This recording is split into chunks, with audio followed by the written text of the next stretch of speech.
Channel medical and nurses hub.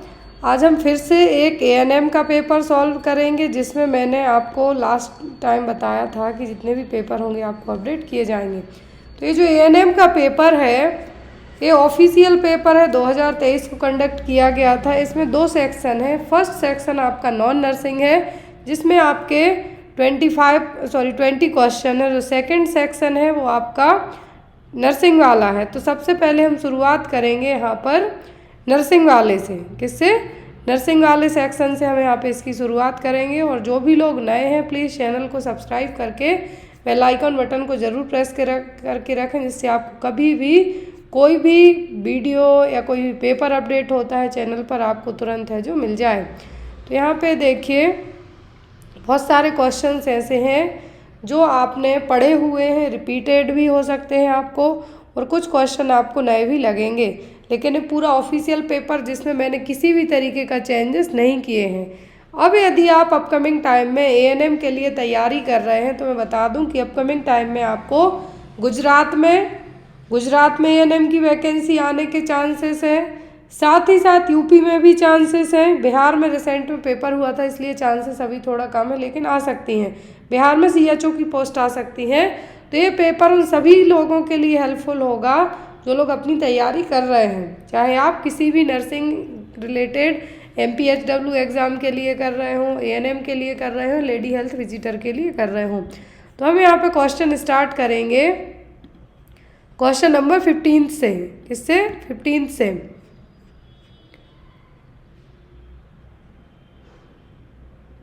तो यहाँ पर ये क्वेश्चन हम स्टार्ट करेंगे 15 नंबर के क्वेश्चन से, क्योंकि आगे के जो 14 क्वेश्चन है वो आपके नॉन नर्सिंग है, जो आपको एंड में बताए जाएंगे।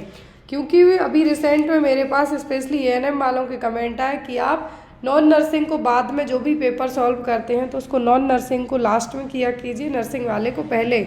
तो यहाँ पर इसमें तो आपको आंसर दिख रहा है, नेक्स्ट से आंसर आपको विजिबल नहीं होगा। क्वेश्चन है यहाँ पर, at least preferred technique in the disposal of municipal solid wastage. At least preferred मतलब सबसे कम यूज़ होने वाली, लीस्ट का मतलब होता है सबसे कम यूज़ होने वाली जो म्यूनिसिपल सॉलिड वेस्ट है, जो नगर पालिका वगैरह वेस्ट कलेक्ट करती है। तो जो नगर पालिका का जो वेस्ट वगैरह कलेक्ट होता है, तो सबसे लीस्ट मेथड कौन सी अपनाई जाएगी उस वेस्ट को क्या करने के लिए? डिस्पोज करने के लिए। इंसिनरेशन, कंपोस्टिंग, लैंड फिलिंग या फिर ब्रिकेटिंग, कौन सी मेथड अपनाई जाएगी? इंसिनरेशन तो मतलब जला दिया जाता है कचरा, क्या किया जाता है? जला दिया जाता है। कंपोस्टिंग का मतलब कि गड्ढा खोद के कुछ टाइम के लिए पत्तों वगैरह से ढक के भी क्या कर दिया जाता है? रख दिया जाता है। फिर यहाँ पर लैंड फिलिंग भी की जा सकती है कचड़े की, यदि जो कचड़ा इस तरीके का हो कि उसको खाद भी बन सकता है उससे, या फिर कुछ समय के लिए उसको क्या कर सकते हैं? रख सकते हैं। तो यहाँ पर जो मेथड नहीं अपनाई जाएगी म्यूनिसिपल वेस्ट को क्या करने के लिए? डिस्पोज करने के लिए, वो कौन सी होगी? ब्रिकेटिंग। कौन सी मेथड होगी? ब्रिकेटिंग। जनरली जो ग्रीन वेस्ट वगैरह होता है, जो ग्रीन वेस्ट होता है या अदर ऑर्गेनिक मटेरियल वगैरह होंगे, उसके लिए जैसे फ्यूल बनाना है या फिर कुछ इस तरीके का वेस्ट है जिसको इलेक्ट्रिसिटी बनाने के काम में लाया जा सकता है, तो उस वेस्ट के लिए यहाँ पर ब्रिकेटिंग मेथड यूज़ की जाती है। लेकिन म्यूनिसिपल वाले मेथड है यूज़ रेयरली ही करते हैं। उनका काम होता है कचड़े को कलेक्ट करना, उसको या तो जला सकते हैं, कंपोस्ट कर सकते हैं, लैंड फिलिंग कर सकते हैं। अगला क्वेश्चन है यहाँ पर, which of the following has the highest penetrating power. सबसे ज़्यादा पेनिट्रेटिंग पावर किस रेज में है? Alpha rays, beta rays, gamma rays या फिर डेल्टा रेज। जो कौन सी रेज हैं, जो किरणें हैं सबसे ज़्यादा पेनिट्रेशन का काम करेंगी? तो यहाँ पर बेस्ड ऑन ऑप्शन हम बात करेंगे गामा रेज। जो गामा किरणें हैं वो कौन सी? गामा किरणें। अब जिनको लगता है कि पेपर में आप हिंदी में लेके नहीं आए हो, तो जो भी लोग इस क्लास को देख रहे हैं मैं बता दूं ये पेपर ऑफिशियल है, और अभी हमारी 25 तारीख को बुक है जो ऑलरेडी फ्लिपकार्ट पे अपडेट कर दी गई है। आप जाके मेडिकल नर्सेस हब के नाम से बुक सर्च करेंगे तो जो हमारी बुक है वो एनलिस्ट हो गई है। आप वहाँ से बुक को ऑर्डर कर सकते हैं। जो भी ड्यूरेशन आपको वहाँ पे दिखेगा कि कब आपकी डिलीवरी होगी, वो भी आपको वहाँ पे दिख जाएगा। तो आप लोग जाके एक बार ज़रूर चेक कीजिए। और यहाँ पर नेक्स्ट क्वेश्चन है आपका, ये देखिए सीक्वेंस पूछा है, विच of the following is the correct path of urine in human body. तो हमारे मानव शरीर में, और जिनको हिंदी को लेके समस्या है कि हिंदी में नहीं है, तो मैं पूरे क्वेश्चन हिंदी में कन्वर्ट करके आपको एक्सप्लेन करती हूँ जिससे आपको समझ में ईजी आए। यहाँ पे क्वेश्चन में कहा गया है कि जो हमारी बॉडी में यूरिन है, क्या है, यूरिन है, उसका पाथवे क्या होगा, बनने से लेके बाहर निकलने तक का जो पाथ है वो क्या होगा। फर्स्ट ऑप्शन है आपका kidney, ureter, urinary bladder and urethra. दूसरे ऑप्शन में kidney, urinary bladder, ureter, urethra. फिर एक kidney, ureter, urethra, urinary bladder, या फिर urinary bladder, kidney, ureter, urethra. तो यहाँ पे मैं कोशिश करती हूँ किडनी को बनाने की। तो ये रही आपकी किडनी, मान लीजिए आप ये क्या है, आपकी किडनी है, आपकी नहीं, एज एन इमेजिनरी भी आप मान सकते हैं। अब यहाँ पर ये हो गई आपकी किडनी जहाँ पे आपका यूरिन बनेगा, क्या होगा, बनेगा। अब ये हो गए आपके यहाँ से यूरेटर, क्या हो गए, ये आपके यहाँ पे यूरेटर हो गए। तो ये दूसरा, फर्स्ट क्या हो गया आपका किडनी, दूसरे होगा यूरेटर। यूरेटर के बाद यहाँ पे नेक्स्ट हिस्सा होता है जहाँ पे यूरिन क्या होगी, स्टोर होगी। तो ये क्या बन जाएगा, ये कहलाएगा आपका थर्ड, मतलब कि ब्लैडर, जहाँ पे यूरिन स्टोर होगी। जब भी वॉइडिंग का समय आएगा तो यूरेथ्रा के थ्रू है जो क्या होगी, बाहर आएगी। तो यहाँ पे जो आपके सीक्वेंस क्या होंगे, फर्स्ट, सेकंड यूरेटर, तीसरा ब्लैडर में जाके स्टोर होगी, चौथा यूरेथ्रा के थ्रू बाहर आएगी। क्लियर है। The correct sequence of air passage during inhalation, जब भी आप सांस खींचते हैं, क्या है, ऑक्सीजन इनहेल करते हैं, एयर इनहेल करते हैं, करेक्ट पैसेज पूछा है वो क्या होगा। जैसे अभी यूरिन का पूछा, वैसे यहाँ पे एयर का पूछा है। ऑप्शन में है आपको लैरिंग्स, ट्रैकिया, फेरिंग्स, लंग्स, या फिर नोस्ट्रिल। नेक्स्ट ऑप्शन में nostril, pharynx, larynx, trachea, alveoli. फिर nostril, trachea, pharynx, lungs, larynx. Last में trachea, lungs, pharynx, lungs, alveoli. यहाँ पर क्या एक सही सीक्वेंस होगा, सही सीक्वेंस होगा तो ये डी वाला तो आपका नहीं होगा। डायरेक्ट ट्रैकिया में एयर कैसे आपकी जाएगी, ना डायरेक्ट लैरिंग्स में जाएगी। अभी दो ऑप्शन तो आपके आउट होगा, इन दो में से बताइए कि आपका आंसर क्या होगा। फर्स्ट थिंग, यहाँ पे आप अपने खुद से ही समझिए, नाक से आपने सांस ली, कहाँ से आपने सांस ली, नाक से सांस ली। ईसोफेगस के जो पिछला हिस्सा होता है वहाँ पे क्या होता है, फेरिंग्स, क्या होगा, फेरिंग्स एंड लैरिंग्स। जो ओरोफेरेंजियल है उसी के साइड में क्या होगा, फेरिंग्स का ही एक पार्ट होता है। दो हिस्से होते हैं, एक ओरो मतलब खाने के लिए, और दूसरा होता है नेजोफेरिंग्स, सांस अंदर आपकी जाएगी। तो नाक से सांस ली, फिर वो कहाँ गई, फेरिंग्स में। फिर आता है आपका गला, गला मतलब नेक, नेक के यहाँ पे क्या है आपका लैरिंग्स, वॉइस बॉक्स जिसको आप कहते हैं। लैरिंग्स को क्या कहा जाता है, वॉइस बॉक्स, याद रखना है आपको। बिना लैरिंग्स के आप बोल नहीं पाएंगे ना, आपकी आवाज़ ही नहीं रहेगी। फिर आता है आपका क्या, लैरिंग्स के बाद का हिस्सा क्या होता है, ट्रैकिया, क्या होगा, ट्रैकिया। ट्रैकिया के लिए क्या कहा जाता है, वाइंड पाइप। क्यों, क्योंकि पूरी जो सांस है आपकी यहीं से अंदर घुसेगी, तो ट्रैकिया आएगा आपका। फिर ट्रैकिया के बाद दो हिस्सों में, ये रही आपकी ट्रैकिया, क्लियर है। और ट्रैकिया यहाँ से दो हिस्सों में डिवाइड हो जाती है, दो हिस्सों में यहाँ से आपकी ट्रैकिया क्या होती है, डिवाइड होती है। एक जाएगा लेफ्ट लंग में, एक जाएगा राइट लंग में, और ये पार्ट क्या कहलाता है, ब्रोंकाई, जो डिवाइड कर रहा है वाला हिस्सा क्या कहलाएगा आपका, ब्रोंकाई। अब इसके अंदर छोटी छोटी एल्वियोलाई होती हैं जो गैसेस का एक्सचेंज करती हैं। जब निमोनिया होता है तो इसमें गैसेस की जगह पानी भर जाता है, इसके कारण सांस लेने में दिक्कत होती है। तो यहाँ पर जो एक पैसेज बनेगा आपका, नाक से सांस ली, फिर फेरिंग्स, फिर लैरिंग्स, फिर आपका आएगा ट्रैकिया, लास्ट में आएगा आपका ब्रोंकाई। यदि एल्वियोलाई के पहले ब्रोंकाई है तो वो आएगा, फिर एल्वियोलाई। तो जो सीक्वेंस यहाँ पे फिट हो रहा है वो हो रहा है ऑप्शन नंबर बी का, इसका बी का। तो आपका आंसर क्या होगा, ऑप्शन नंबर बी। क्लियर, इसको मैं इरेज कर देती हूँ ताकि आपको समझना इजी रहे। करेक्ट आंसर होगा आपका B, nostril, pharynx, larynx, trachea and alveoli. अगला क्वेश्चन है यहाँ पर, which of the following is the correct. तो यहाँ पे आपको करेक्ट बताना है।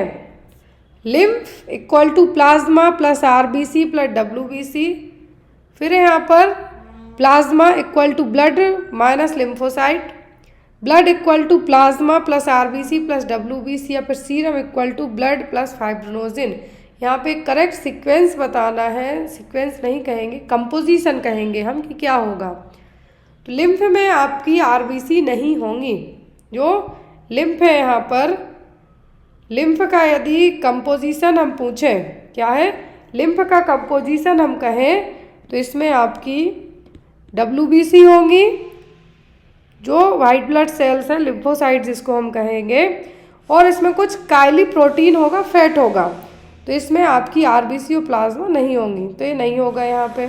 फिर प्लाज्मा का कहा है तो ये भी नहीं है, तो करेक्ट है वो यहाँ पे कंपोजिशन है। ब्लड में क्या होता है, प्लाज्मा होगा, आरबीसी होंगी और डब्ल्यूबीसी होंगी। क्या होंगी, ब्लड में प्लाज्मा होंगी, आरबीसी होंगी और डब्ल्यूबीसी होंगी। लेकिन यहाँ पे सीरम कहा है, तो सीरम में जो सीरम है यहाँ पर, सीरम के कंपोजिशन में क्या क्या होता है, सीरम में ओनली क्लॉटिंग फैक्टर्स नहीं होते हैं, बाकी इसमें एंटीजन, एंटीबॉडी ये सब रहेंगे, तो भी एक तरीके का ब्लड ही है। तो यहाँ पर जो फाइब्रोनोजिन है ये आ गया, इसलिए नहीं होगा। तो यहाँ पे जो सही होगा वो क्या होगा, blood equal to plasma plus RBC plus WBC. Next one, which of the following are the filtration units of kidney. Kidney की जो फिल्ट्रेशन यूनिट है वो क्या है, यूरेटर, न्यूरॉन, नेफ्रॉन या फिर यूरेथ्रा। न्यूरॉन तो जो यहाँ पर आपके सेंट्रल नर्वस सिस्टम की यूनिट पूछे वो होगा, लेकिन यहाँ पर क्या होगा, नेफ्रॉन। किडनी की जो फंक्शनल और फिल्ट्रेशन यूनिट कहलाती है वो कहलाते हैं क्या, nephron. Which one is appointed to provide health care services in village.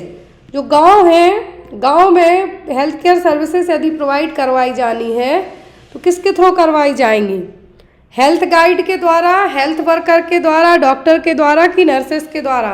तो विलेज लेवल पर नर्सेस और डॉक्टर तो अपॉइंट नहीं होंगे, विलेज लेवल पर हेल्थ सर्विसेज के लिए डॉक्टर और नर्सेस नहीं रहेंगे। ये आपका होगा हेल्थ वर्कर। एएनएम हो सकती हैं आपकी, क्या हो सकती हैं, एएनएम हो सकती हैं, आशा वर्कर हो सकती हैं। तो यहाँ पे आपका आंसर क्या होगा, ये आपका आंसर क्या होगा, health worker. Next one, the primary health care in the health care system is as composed with other level of care. तो यहाँ पर प्राइमरी हेल्थ केयर में जो हेल्थ केयर सिस्टम में क्या क्या रहेगा, less costly for the community and the system, less costly for the community but not for the system, most costly या फिर सेम कॉस्टली। जो प्राइमरी हेल्थ केयर होती है बेसिक केयर होती है, क्या होनी चाहिए, चीप होनी चाहिए और हर एक के लिए अफोर्डेबल होने चाहिए, सब लोग इसको अफोर्ड कर सकें। ऐसा नहीं कि कोई सी भी एक मेडिसिन है 500 की हो, 200 की हो, तो इसमें गवर्नमेंट को भी नुकसान होगा। तो हेल्थ केयर सिस्टम के अलावा कम्युनिटी के लिए भी ये बहुत कम कॉस्टली होनी चाहिए, मतलब कि less costly for the community and the system. क्योंकि गवर्नमेंट भी यदि ज़्यादा महंगी हो गई तो सिस्टम गवर्नमेंट भी प्रोवाइड नहीं करवाएगा, और जो भी ब्रोकर्स वगैरह होते हैं उनके थ्रू फिर मेडिसिन आएगी, भले गवर्नमेंट की होंगी। तो यहाँ पर लेस कॉस्टली हो कम्युनिटी के साथ साथ सिस्टम के लिए भी। Next one is, in the Egyptian health care system the effectiveness and quality of the services can be improved by all of the following. जो इजिप्टियन हेल्थ केयर सिस्टम है उसके अकॉर्डिंग जो इफेक्टिवनेस है और quality health care services की कौन सी है, spending more funds on the maintenance of the equipments, more physicians training, increase the number of worker in the health centre, upgrading the nursing medical education. तो यहाँ पर कोई सी भी हेल्थ केयर सर्विसेज प्रोवाइड करानी, इफेक्टिव बनाना है, quality वाली होनी चाहिए कि हड़बड़ाहट ना हो मरीजों को ट्रीट करने के लिए। सबसे अच्छा उपाय होता है कि जितने भी हेल्थ केयर सेंटर्स हैं वहाँ पर नंबर ऑफ वर्कर्स हैं उनको बढ़ाया जाना चाहिए। वैकेंसी ज़्यादा निकाली जाए जिससे रिक्रूटमेंट प्रॉपर हो सके। और जब डॉक्टर नर्सेज ज़्यादा रहेंगी तो जो हालत है आज हमारे इंडिया की स्पेशली हेल्थ केयर सेक्टर को लेके उसमें सुधार हो सकता है। था कि जो इजिप्टियन हेल्थ केयर सिस्टम है अकॉर्डिंग टू दैट क्या था कि जो नंबर ऑफ वर्कर्स हैं हेल्थ सेंटर में ज़्यादा रहेंगे तो जो ट्रीटमेंट के लिए लंबी लाइन लगती हैं या प्रॉपर केयर है वो मिल पाएगी। अगला क्वेश्चन है यहाँ पर, in Egypt health care system the physician must be. तो इजिप्टियन हेल्थ केयर सिस्टम के अकॉर्डिंग फिजिशियंस को क्या होना चाहिए? Increase in their number then the present, increase in their number than the present and their clinical training, improve their clinical training या फिर increase the clinical laboratory testing। तो physicians के पास क्या होना चाहिए? सिंपल सी चीज़ है कि उनके पास क्लिनिकल ट्रेनिंग। मान लीजिए ऐसा आप या मैं किसी भी डॉक्टर के पास जाते हैं तो आप जो फ्रेशर्स हैं उनके पास जाने से बचना चाहते हैं। क्यों? आपको लगेगा कि इनके पास नॉलेज नहीं है उतना मरीजों को देखने का। तो वही चीज़ यहाँ पर फिजिशियंस को कैसा होना चाहिए? उनकी क्लिनिकल ट्रेनिंग है जो इम्प्रूव होनी चाहिए। अगला क्वेश्चन है यहाँ पर, ये देखिए बहुत ही अच्छा और प्यारा सा क्वेश्चन है। अभी हाल फिलहाल में बिहार सीएचओ की वैकेंसी निकली है, नोटिफिकेशन मैंने चैनल पे अपडेट कर दिया है। तो जो लोग अप्लाई करना चाहते हैं प्लीज़ अप्लाई ज़रूर करना। और जो भी लोग अदर स्टेट के भी बिहार सीएचओ में अप्लाई कर सकते हैं। और जो लोग एएनएम की वैकेंसी का वेट कर रहे थे तो अभी वैकेंसी वेस्ट बंगाल में आई है, 400 समथिंग वैकेंसी हैं, 400 के आसपास। तो वो उन वैकेंसीज़ के लिए अप्लाई कर सकते हैं।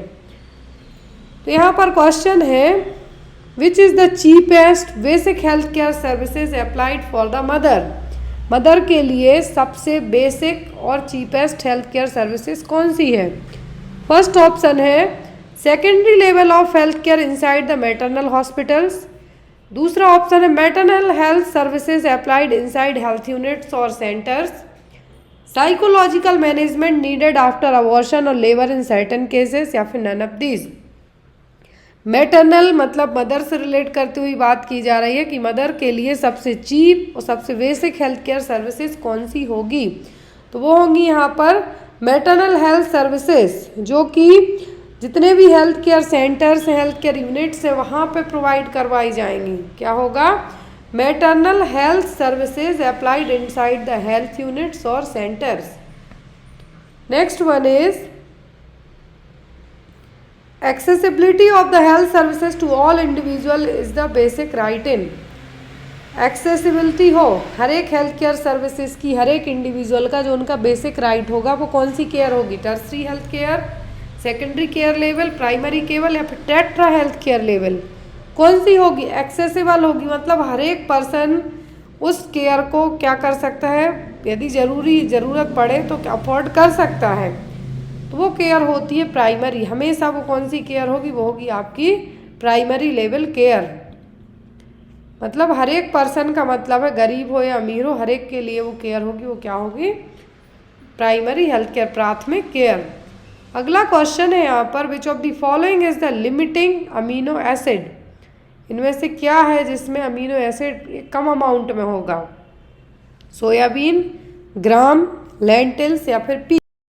जिसमें एक लिमिटिंग अमीनो एसिड्स है तो वो होंगी यहाँ पे लेंटिल्स। क्या होंगी? लेंटिल्स। अगला क्वेश्चन है यहाँ पर, most common side effect of IUD. Intrauterine जो डिवाइस हैं, क्या है? इंट्रायूट्राइन डिवाइस हैं, जो इंट्रा मतलब अंदर, यूट्राइन मतलब यूट्रस के जो डिवाइसेस हैं, कॉपर टी हो सकती हैं, 200 हो सकती हैं, मिरेना हो सकती है, प्रोजेस्टासाइट हो सकती है। तो क्या कॉमन साइड इफेक्ट होता है इन सब आईयूडीज का? ब्लीडिंग होगी, यूटीआई होगा, ल्यूकोरिया होगा कि एमनोरिया होगा।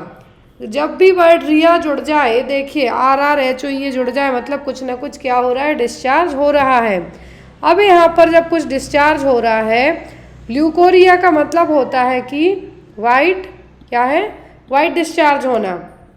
एमनोरिया मतलब पीरियड्स स्टॉप होना। यूटीआई मतलब इन्फेक्शन होना यूरिनरी ट्रैक्ट में। अब यहाँ पे जो कॉमन साइड इफेक्ट होता है वो होता है क्या? ब्लीडिंग। ब्लीडिंग, और एक और, यदि ब्लीडिंग की जगह आपको नहीं है तो आप पेन भी यहाँ पे कह सकते हैं। कॉमन आईयूडी का एक साइड इफेक्ट होता है, वो क्या होता है? ब्लीडिंग।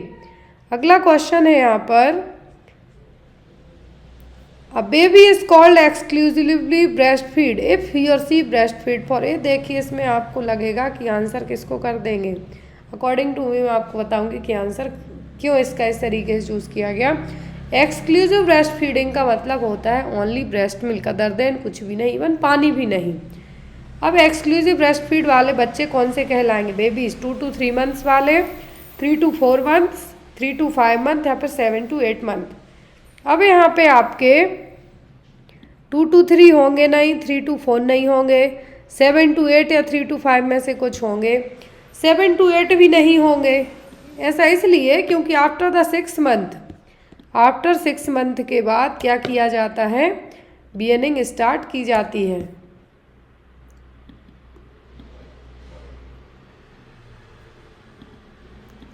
आफ्टर 6 मंथ क्या किया जाता है? वीनिंग है जो स्टार्ट होगी 6 मंथ के बाद। क्लियर? तो ये भी नहीं होगा। अब यहाँ पे आपका 3 to 5 क्यों होगा? जस्ट बिकॉज 5 मंथ के बाद 5 to 6 मंथ का जो ड्यूरेशन बचता है ओनली 1 मंथ का यहाँ पे एवरेज आ रही है। और कभी कभी कुछ केसेस में जनरली एक जो फिक्स ड्यूरेशन होता है ब्रेस्ट फीडिंग का वो 6 मंथ होता है। कितना? 6 मंथ तक। इसके अलावा और पहले आप इसके बाद देना है खाने पीने, पहले नहीं देना। लेकिन 3 to 5 का ड्यूरेशन यहाँ पर कंसिडर किया जाएगा क्योंकि आफ्टर 5 मंथ के बाद थोड़ा बहुत स्टार्ट करवा सकते हैं, रेयरली करवा सकते हैं, लेकिन 7 to 8 में तो बच्चे की जो ज़रूरतें होंगी वो ब्रेस्ट मिल्क से पूरी नहीं हो पाएंगी। तो यहाँ पे जो आपका आंसर होगा 3 to 4 में बहुत अर्ली हो जाएगा, तो इसीलिए आपका आंसर क्या होगा? 3 to 5 months. Next one, iodine surveillance in community is done by. तो आयोडीन सर्विलेंस कम्युनिटी में यहाँ पर किसके लिए किया जाएगा? Testing iodine secretion in urine, measuring iodine from packets, analysis of goitre prevalence या फिर डेटा कलेक्शन। तो जो आयोडीन सर्विलेंस है कम्युनिटी में किसके लिए किया जाता है? आयोडीन की कमी से क्या होता है? घेंघा। क्या होगा? घेंघा, ग्वाइटर। तो यहाँ पर भी वही सेम होगी कि एनालिसिस ऑफ ग्वाइटर प्रेवलेंसी, ग्वाइटर के प्रेवलेंसी का पता करने के लिए जो यहाँ पे आयोडीन सर्विलेंस कम्युनिटी में किया जाएगा। अगला क्वेश्चन है यहाँ पर, national mental health policy was launched in. National mental health policy कब आई थी? ऑप्शन में है आपको 1982, 1987, 1994 या फिर 2014। तो नेशनल मेंटल हेल्थ पॉलिसी आपकी आई थी 1982 में। कब आई थी? 1982 में। आंसर क्या होगा आपका? Option number A. Next one is, after which incident family planning programs are initiated in most countries. जो फैमिली प्लानिंग प्रोग्राम्स हैं, भारत पूरे विश्व का एक पहला देश था जिसने अपना फैमिली प्लानिंग प्रोग्राम सबसे पहले स्टार्ट किया था 1952 में। अब यहाँ पर ये ईयर पूछा जाता है इसलिए मैंने लिख दिया 1952 में भारत पूरे विश्व का पहला देश था जिसने फैमिली प्लानिंग प्रोग्राम के लिए प्रोग्राम को लॉन्च किया था। तो सबसे ज़्यादा initiate most of the countries ने फैमिली प्लानिंग प्रोग्राम के कब लिए थे? After world war 2, after industrial revolution, after British invasion to India या फिर after the United State independence. कब किया था? तो जो फैमिली प्लानिंग प्रोग्राम के लिए इनिशिएट लिया था वो लिया था वर्ल्ड वॉर 2 के बाद। इसके बाद वर्ल्ड वॉर 2 के बाद यहाँ पर फैमिली प्लानिंग प्रोग्राम के लिए इनिशिएट लिया गया था, द्वितीय विश्व युद्ध के बाद। Next one, maintaining a gap of how much year after the birth of the first child is one of the primary responsibility of a couple. As a couple दो बच्चों के बीच का गैप कितना होना चाहिए? पहले बच्चे के बाद दूसरा बच्चा आपको कब पैदा करना है? 3 साल का गैप होना चाहिए, 4 साल का, 1 साल का या फिर 2 साल का।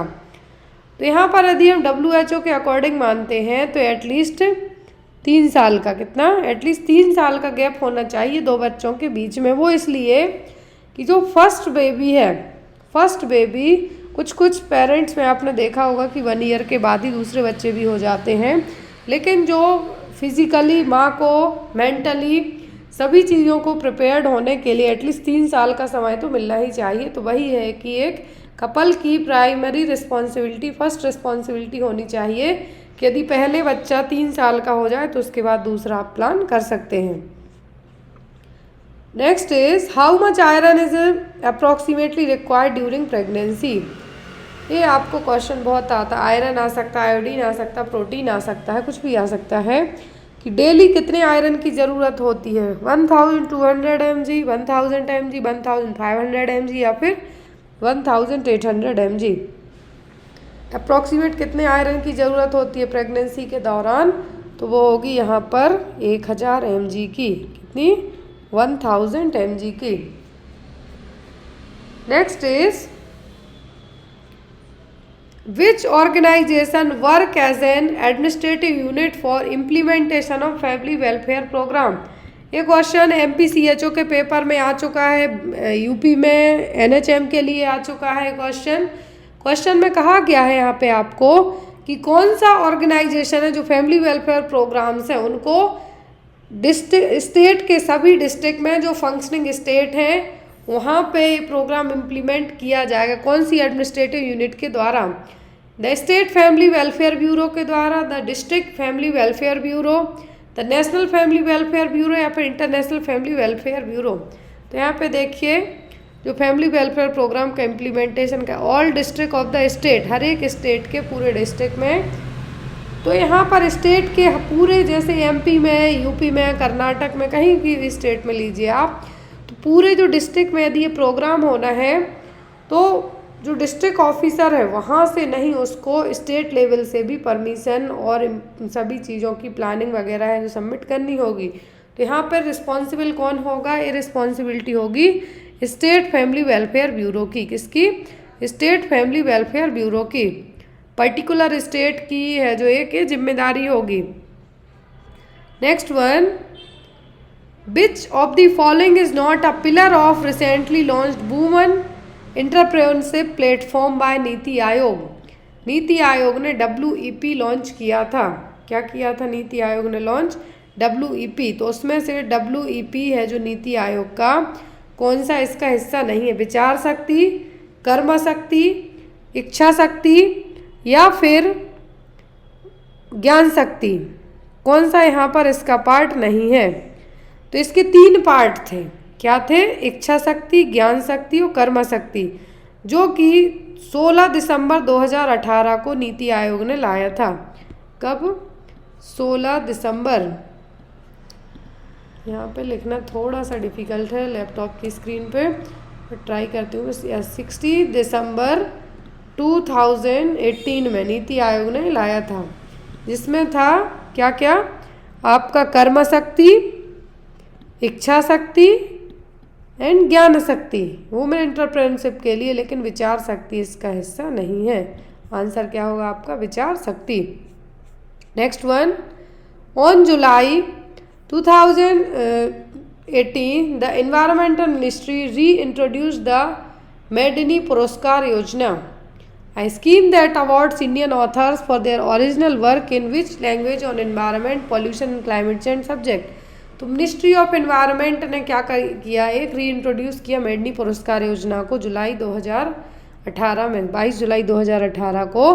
तो ये जो पुरस्कार दिया जाता है एनवायरनमेंट मिनिस्ट्री के द्वारा, मेडनी पुरस्कार योजना, तो ये किस लैंग्वेज में जब आप काम करेंगे एनवायरनमेंट या पोल्यूशन को लेके, तो ये दिया जाता है, वो होती है हिंदी। इसके लिए, हिंदी के लिए, क्योंकि बंगाली पर्टिकुलर वेस्ट बंगाल और मराठी महाराष्ट्र साइड बोलेंगे, संस्कृत सभी लोग समझ जाएं तो बहुत बड़ी बात है, इस लोग समझ में ही नहीं आने लगते हैं। Next one is which of the following is the activity of the family planning program. Family welfare program की एक्टिविटी यहाँ पर क्या है, IUD program, child marriage, malnutrition program या फिर 1 चाइल्ड 1 नेशन पॉलिसी। तो फैमिली प्लानिंग प्रोग्राम्स है, किसके लिए रहेंगे, यहाँ पर क्या एक्टिविटी होगी, IUD प्रोग्राम। नेक्स्ट है यहाँ पर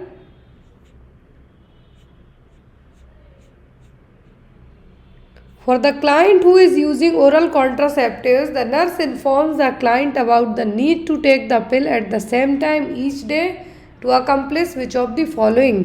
यदि आपके क्लाइंट ओरल कॉन्ट्रासेप्टिव पिल लेते हैं, OCP लेते हैं, तो यहाँ पर ओरल कॉन्ट्रासेप्टिव लेने के लिए जो आप एज अ नर्स अपने क्लाइंट को इन्फॉर्म करेंगे कि जो पिल है आपको सेम डे, जो डे ईच डे है, टाइमिंग भी सेम होनी चाहिए। जैसे आप इवनिंग 5 o'clock लेते हैं या मॉर्निंग इवनिंग ली जाती हैं, तो जो टाइमिंग है कि मॉर्निंग 9 और इवनिंग 9 का टाइम है, वो टाइमिंग है वो सेम रहे। ऐसा क्यों? Decrease the incidence of nausea, maintain hormonal levels, या फिर reduce the side effect. Last option है यहाँ पर प्रिवेंट ड्रग इंट्रैक्शन। ये देखिए जो OCP होती हैं ये कैसी होती है हार्मोनल पिल्स। कैसी है? हार्मोनल है। तो जब आप एक सेम टाइमिंग पर लेंगे, मतलब शाम के शाम यदि 5 या 4 या 5 के बीच में ले रहे तो वही टाइम लें, मॉर्निंग में लेते हैं 9 o'clock या 10 o'clock तो उसी टाइम में लें। क्यों? क्योंकि ये जो हार्मोनल लेवल है उसको मैनेज करने में हेल्प करेंगी। क्यों आपको ये बोलना है कि हार्मोनल लेवल को मैनेज करने के लिए। नेक्स्ट वन,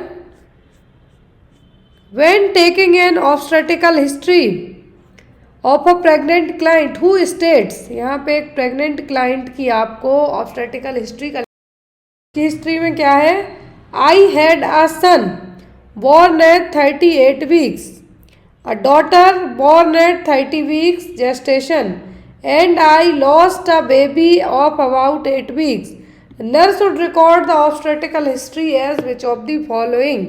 तो यहाँ पर ये देखिए कि क्या कहा है इसने कि एक लड़का है 38 वीक के जेस्टेशन पीरियड में हुआ, मतलब 1 टाइम प्रेगनेंसी हो गई। एक लड़की है, मतलब 2 बार प्रेगनेंसी हो गई, और एक तीसरा है जो लॉस्ट हो गया। तो ग्रेविडा कितनी हो गई? G3। इसमें मैंने आपको ऑप्शन नहीं बताए, आपको ऑप्शन स्क्रीन पे विजुअल हो रहे हैं, मैं आपको सीधा सॉल्व करके बताती हूँ। तो यहाँ पर जो ऑब्स्टेट्रिकल हिस्ट्री हो गई क्या हो गई? G।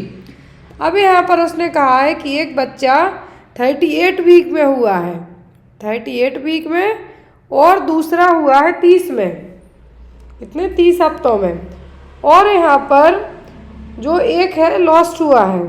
तो यहाँ पर GTPAL स्कोर क्या निकल के आएगा? तो GTPAL स्कोर में ग्रेविडा, टर्म, और यहाँ पर प्री टर्म, अबॉर्शन और लिविंग। तो यहाँ पे डॉटर है जो 30 वीक में हुई, मतलब ये क्या हुई? प्री टर्म हुई। कैसे हुई? प्री टर्म हुई। तो यहाँ पर G3 ग्रेविडा 3 बार हो गई। टर्म प्रेगनेंसी यहाँ पे क्या रही है? 1 ही बार रही है। कैसी रही है? टर्म प्रेगनेंसी यहाँ पर 1 रही है। दूसरी यहाँ पर प्री टर्म रही है, तो P1 हो गया यहाँ पर। एक अबॉर्शन भी हो गया है यहाँ पर, क्लियर है। और लाइव में अभी रिसेंट में 2 बच्चे हैं। तो अब यहाँ पे स्कोरिंग आपको देखिए कौन सी है। ये P बनाया हुआ है, अपना P तो लग नहीं रहा है, ये ठीक है। तो ग्रेविडा 3 बार। ये आपको क्वेश्चन सेम एज नहीं आ सकता, हो सकता अलग अलग जो दिए गए। मेन समझना आपको है कि एक डिलीवरी हुई 38 हफ्तों के बाद, एक हुई 30 हफ्तों के बाद जेस्टेशनल पीरियड, और एक क्या होगा? लॉस्ट होगा। मतलब 3 बार तो प्रेगनेंसी कंसीव हुई है। एक टर्म प्रेगनेंसी 37 हफ्ते के बाद बच्चा पैदा होता है तो टर्म में जाएगा, बिफोर 37 होगा तो प्री टर्म में। तो एक क्या हो गई? टर्म प्रेगनेंसी हो गई, एक प्री टर्म प्रेगनेंसी हो गई, एक यहाँ पर अबॉर्शन भी हो गया है, और लाइव 2 है। तो यहाँ पर आपका आंसर क्या होगा? जो यहाँ पे आपका आंसर इस आंसर की के अकॉर्डिंग है, आई थिंक ये रॉन्ग है, इसलिए मैंने यहाँ पे आपको ऐड किया है। G3 टर्म 1, एक प्री टर्म भी हुआ है, एक अबॉर्शन भी हुआ है, और लाइव में 2 हैं, अभी एक लड़का एक लड़की। Next one, before assessing the postpartum clients uterus for firmness and position in relation to the umbilicus and midline, which of the following should the nurse do first. तो एज अ नर्स है जो यदि आप किसी postpartum client की, after delivery वाली client की जो यूट्रस की फर्मनेस को असेस करना है, चेक करना है पोजीशन सही है नहीं, तो उसके लिए अम्बलाइकस और मिडलाइन के बीच का रिलेशन चेक करेंगे। तो ये कैसे पता चले? सबसे पहले क्या करेंगे? Assess the vital sign, administer the analgesia, ambulate her in the hall, या फिर असिस्ट हर टू यूरिनेट। तो यहाँ पर फर्मनेस और पोजीशन है जो अम्बिलिकस और मिड लाइन के बीच में आफ्टर डिलीवरी के बाद वाले क्लाइंट में, पोस्टपार्टम क्लाइंट में आपको एज अ नर्स उसकी हेल्प करनी है। सबसे पहले यूरिनेट के लिए, किसके लिए? असिस्ट है टू यूरिनेट, क्योंकि वाइटल साइन चेक करने की ज़रूरत है। यहाँ आपका यूट्रस फर्मनेस से लेना देना इसका नहीं होगा, ना एनाल्जेसिया का होगा, यहाँ पर ना ही एम्बुलेट करने की ज़रूरत है। यहाँ पे यूरिन पास आउट करना है क्लाइंट को, तो उसके लिए आप हेल्प करेंगे। Next one, what is a possible symptom of miscarriage? Miscarriage का सिम्टम क्या होगा? हेडेक, वैजाइनल ब्लीडिंग विथ और विदाउट क्रैम्प, स्वॉलोइंग फीट या नोजिया। तो मिसकैरेज में तो फर्स्ट साइन होता है क्या? ब्लीडिंग। क्या होती है? ब्लीडिंग। तो यहाँ पर भी वही होगा कि वैजाइनल ब्लीडिंग कभी कभी दर्द के साथ हो सकती है, कभी कभी विदाउट क्रैम्प्स के साथ भी ब्लीडिंग हो सकती है। Next one, which of the onset of true labor pains to full dilatation of cervix indicate? यदि सर्विक्स फुली डायलेट हो जाए, onset of true labour pain मतलब लेबर पेन स्टार्ट होते हैं हमेशा बैक साइड से आगे की तरफ रेडिएट होंगे एब्डोमिनल एरिया साइड। तो यहाँ पर पेन से लेके डायलिटेशन तक का जो यहाँ पर पूरा प्रोसेस है वो कौन सी स्टेज में होगा? First stage, fifth stage, third stage या फोर्थ स्टेज में? तो ये होगा फर्स्ट स्टेज में। किसमें? फर्स्ट में सर्विक्स है जो 10 सेंटीमीटर, कितना? 10 सेंटीमीटर का डायलिटेशन होगा। थर्ड में यहाँ पर प्लेसेंटा एक्सपल्सन होगा। क्या होगा? जो प्लेसेंटा है वो बाहर आएगा। फोर्थ को हम कहेंगे ऑब्जर्वेशनरी स्टेज। सेकंड यहाँ पे है नहीं, सेकंड स्टेज को आप कह सकते हैं बेबी एक्सपल्सन स्टेज। तो यहाँ पे आंसर क्या होगा आपका? First stage of labour. Next one, which of the following approach to community psychology aim to connect intra-community process with the broader socio-political context? तो यहाँ पर कौन सा अप्रोच है जो कम्युनिटी की साइकोलॉजी को साथ ही साथ जो इंट्रा कम्युनिटी, क्या है? इंट्रा कम्युनिटी बड़े लेवल पर, क्या है? बड़े लेवल पर है जो हेल्पफुल होगा। Behaviourist approach, accommodationist approach, critical approach या फिर नन ऑफ दीज। एक बड़े लेवल पर सोशियो पॉलिटिकल एरिया की बात की जा रही है जब, तो वो होगा आपका क्रिटिकल अप्रोच। अकोमोडेशन के लिए मतलब रहने के लिए या जो बिहेवियर है उस बेस पर, लेकिन बड़े लेवल पे बात करते हैं तो क्या होगा? Critical approach. Next one, which of the following was the scheme for rural development introduced by the government of India in 1952? 1952 में रूरल डेवलपमेंट के लिए भारत सरकार ने एक स्कीम चलाई थी, वो क्या थी? Integrated rural development program, community development program, high yielding variants development program, intensive agriculture district program. यहाँ पर रूरल डेवलपमेंट मतलब जो गांव के इलाके हैं वहाँ के डेवलपमेंट के लिए एक स्कीम लाई गई थी, तो वो कौन सी थी? उसका नाम था कम्युनिटी डेवलपमेंट प्रोग्राम। क्या था? कम्युनिटी डेवलपमेंट प्रोग्राम 1952 में आई थी। और इसी टाइम पर जो फैमिली प्लानिंग प्रोग्राम है, क्या है? फैमिली प्लानिंग प्रोग्राम भी सेम ईयर में आया था। Next one, the sample registration scheme is the main source of information on sample registration system SRS, जो कि एवरी 6 मंथ में अपना डेटा अपडेट करता है। याद रखना है, एवरी 6 मंथ में, हर 6 महीने में SRS डेटा देता है। सेंसस जो जनगणना है 10 साल में होती है, लेकिन SRS का डेटा हर 6 महीने में अपडेट होता है। तो इसमें क्या चीज़ें हैं जो इन्फॉर्मेशन होगा? Main source morbidity rate, fertility, mortality या बर्थ रेट और death rate.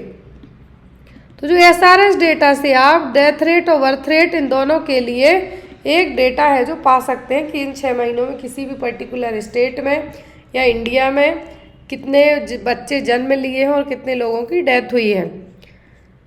Next one, in a given population the number of death due to cancer per 100 total death is called as. तो यहाँ पर किसी भी पॉपुलेशन में cancer के कारण जो टोटल डेथ हुई हैं 100 क्या कहलाएंगे? Case fertility rate, proportional mortality ratio, crude death rate या फिर सर्वाइवल रेट। ये जनरली कहलाएगी कैंसर के, क्योंकि एक पर्टिकुलर रीज़न बताया गया है। रीज़न नहीं होता तो बात अलग थी, लेकिन यहाँ पर डेथ का रीज़न क्या है? कैंसर। इसके कारण 100 डेथ हुई हैं, तो ये कहलाएगा यहाँ पर proportional mortality rate, proportional mortality ratio, क्योंकि एक एग्जैक्ट रीज़न दिया गया है कि कैंसर या फिर कुछ और प्रॉब्लम हो सकती थी, तो यहाँ पर एक जब एग्जैक्ट रीजन दिया जाए तो वो क्या कहलाएगा, proportional mortality ratio. Next one is which of the following is not a water borne disease. तो इनमें से वाटर बॉर्न डिसीज कौन सी नहीं है, टाइफॉइड, इचिंग, कोलेरा, हेपेटाइटिस। तो हेपेटाइटिस का जो ए और ई है, इसका जो बैक्टीरिया फीको ओरल रूट के अलावा अदर यदि गंदा पानी वानी है तो वहाँ से भी ट्रांसफ़र होके आ सकता है। कोलेरा भी होगा और साथ में टाइफाइड भी हो सकता है, क्योंकि वाटर बॉर्न पूछा है। तो वाटर बॉर्न जो नहीं होगी वो होगी ईचिंग और खुजली, डायरेक्ट कांटेक्ट में आने से होगी। Next one, common indicator of water pollution is.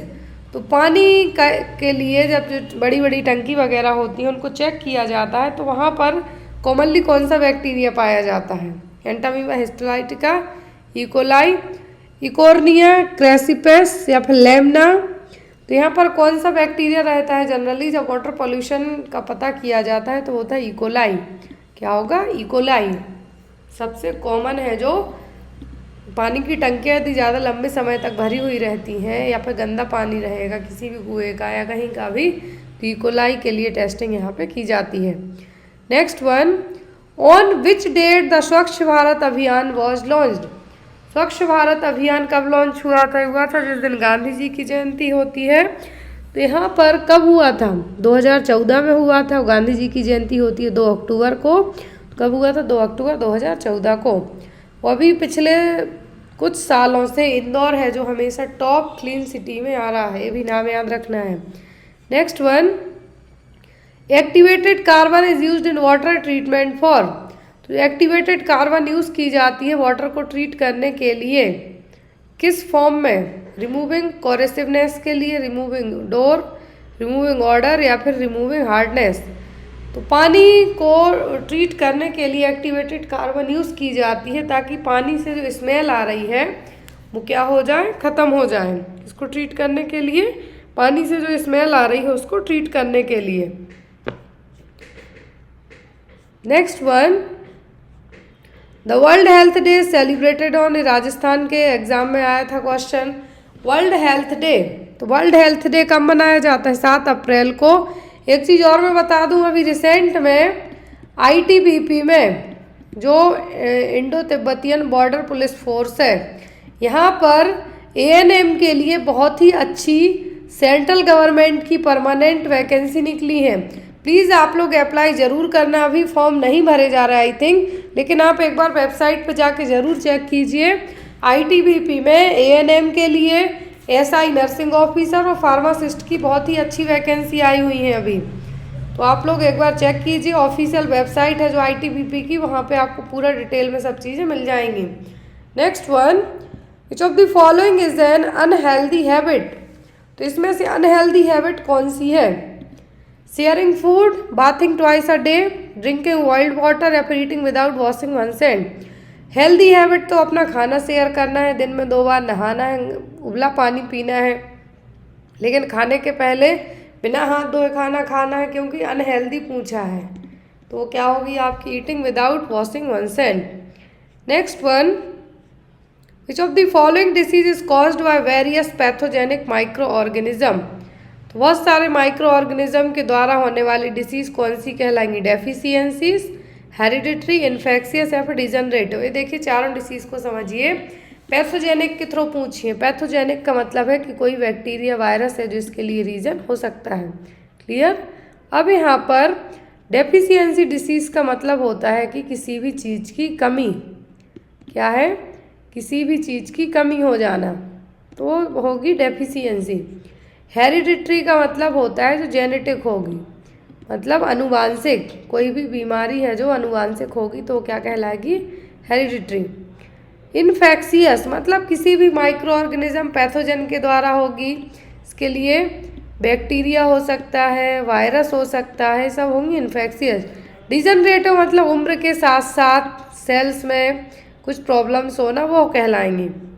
Clear. Next one, which of the following vitamins function as both hormonal and visual pigment. तो हार्मोनल भी काम करेगा, विजुअल मतलब आंखों के लिए भी। तो वो कौन सा है, थायामीन, रेटिनॉल, राइबोफ्लेविन या फिर फॉलिक एसिड। सीधा सा है यहाँ पर। विजन में तो एक ही हेल्पफुल है वो क्या है ए, और ए यहाँ पर कौन सा है तो वो है रेटिनॉल, और वो एज अ हार्मोन की तरह भी काम करेगा तो क्या होगा retinol. Next one, xerophthalmia caused due to deficiency of, बहुत ईजी है तो ये होता है जीरोप्थैल्मिया विटामिन ए की कमी के कारण। किसके कारण? विटामिन ए की कमी के कारण। तो आंसर आपका होगा ए, ऑप्शन में विटामिन ए, बी, सी या फिर ई। नेक्स्ट वन है यहाँ पे क्वेश्चन आपको, विच of the following is not true about incidence in tuberculosis. Tuberculosis के जो नए केसेस हैं, इंसिडेंस का मतलब होता है नए केसेस, उसको लेके सही क्या नहीं है। Also known as annual incidence rate, also known as tuberculin conversion index, can be judged by percentage of person showing positive reaction to standard tuberculin test, या फिर express the attacking force of tuberculosis in a community. तो यहाँ पर क्या नहीं है incidence को लेके टीबी के, इसको एनुअल इंसिडेंस रेट कहा जाएगा, कन्वर्जन इंडेक्स, या फिर जज किया जाएगा बेस्ड ऑन द परसेंटेज। तो जो नहीं है तो वो होगी कन्वर्जन इंडेक्स। क्या होगा? Conversion index. एक है यहाँ पर अगला क्वेश्चन है, ग्लोमेरुलर फिल्ट्रेशन, जो जीएफआर है इसका मतलब क्या होता है? Glomerular filtration rate. क्या है ग्लोमेरुलर फिल्ट्रेशन रेट के लिए सही फॉर्मूला क्या है? सॉरी, यहाँ पे ग्रॉस फर्टिलिटी रेट है, जीएफआर नहीं है। यहाँ पे जीएफआर नहीं है, ग्रॉस फर्टिलिटी रेट है। मैं ऑप्शन नहीं देख पाई थी, सॉरी फॉर दैट। तो ग्रॉस फर्टिलिटी रेट के लिए सही ऑप्शन क्या है? यहाँ पे आपको सीधा करेक्ट आंसर पता होना। एज होती है कितनी? 15 से 49 तक को कंसीडर किया जाता है। अब इसमें देखिए आप 15 से 49 कहाँ है, तो ये तीनों ऑप्शन में है। अब यहाँ पर जो नंबरिंग होगी वो होती है कितनी? 1000 वाली। कितनी? 1000 वाली। तो अब यहाँ पे आपका आंसर क्या होगा? Number of live birth into 1000 divided by 1000 population of women of reproductive age group. Married women नहीं, यहाँ पे रिप्रोडक्टिव एज ग्रुप में है जो वुमेन वो होंगी। नंबर ऑफ लाइव बर्थ पर 1000, तो ये वाला है, फर्स्ट ऑप्शन होगा यहाँ पे आपका। क्या होगा? First option. नेक्स्ट है, विच of the following procedural points should be covered through staff orientation in the school और कॉलेज स्पोर्ट्स प्रोग्राम। कौन कौन से पॉइंट्स यहाँ पे कवर किए जाएंगे? फाइनेंशियल, हेल्थ केयर, ट्रैवल या फिर पब्लिक रिलेशन। तो यहाँ पर तो ये सभी ज़रूरी हैं। तो यहाँ पे जो सिलेक्ट करेंगे आप इन चारों को कर सकते हैं। तो जिसमें चारों होंगे वो कौन सा होगा? वो होगा B, first, second, third, fourth. क्योंकि हेल्थ केयर सिस्टम किसी भी कॉलेज में वहाँ पे अलग से जो बनाया जाता है, एक बेसिक एक एज अ नर्स हायर की जाती है। ट्रैवलिंग के लिए भी क्या है, पब्लिक रिलेशन क्या है, फाइनेंशियल किस तरीके से एस्टेब्लिश्ड है, तो सभी चीज़ें यहाँ पे चेक की जाएंगी। Next one, how should the concept of health, disease and environment determinants of health be included in the curriculum of health and physical education. तो यहाँ पर कॉन्सेप्ट ऑफ हेल्थ है, डिसीज़ का, एनवायरमेंटल डिटर्मिनेंट्स का। तो यहाँ पर हेल्थ और फिजिकल एजुकेशन में क्या क्यूरिकुलम इंक्लूडेड होंगे? Experiential learning from primary classes, text lesson on secondary level only, या फिर फिजिकल एक्टिविटीज़। इसका आंसर आप लोग कमेंट बॉक्स में देंगे। जो 60 से आगे की क्लास होगी हमारी इन क्वेश्चंस के, उसमें इसका आंसर आपको बताया जाएगा। लेकिन जब तक आप इसका आंसर सोचिए कि इसका आंसर आपका क्या होगा। क्वेश्चन में है कि जो कॉन्सेप्ट है हेल्थ, डिसीज और एनवायरमेंटल डिटर्मिनेंट्स को लेके, हेल्थ के ऊपर है जो, तो ये क्यूरिकुलम है हेल्थ और फिजिकल एजुकेशन के क्या होंगे? इसका आंसर आप लोग कमेंट बॉक्स में देना। आई होप आपको ये पेपर अच्छा लगा हो। और जो लोग चैनल पर नए हैं प्लीज़ चैनल को सब्सक्राइब करके बेल आइकन को बटन को ज़रूर प्रेस करके रखें, जिससे आपकी कभी भी कोई भी क्लासेस मिस ना हो पाए। जैसा मैंने आपसे कहा, जो परगना डिस्ट्रिक्ट उड़ीसा, वहाँ पे एएनएम की जॉब अभी हाल फिलहाल में आई है, केरला में आ सकती हैं अपकमिंग टाइम में। साथ ही साथ आईटीबीपी में परमानेंट पोस्ट निकली हैं। प्लीज़ अप्लाई ज़रूर करना आप लोग एएनएम वाले, क्योंकि सैलरी अच्छी होगी और सेंट्रल गवर्नमेंट की जॉब रहेगी। और यहाँ पे आपकी जो पोजीशन कहलाएगी एएनएम नहीं कहलाएगी, हेड कांस्टेबल कहलाएंगे आप। कौन कहलाएंगे? Head constable.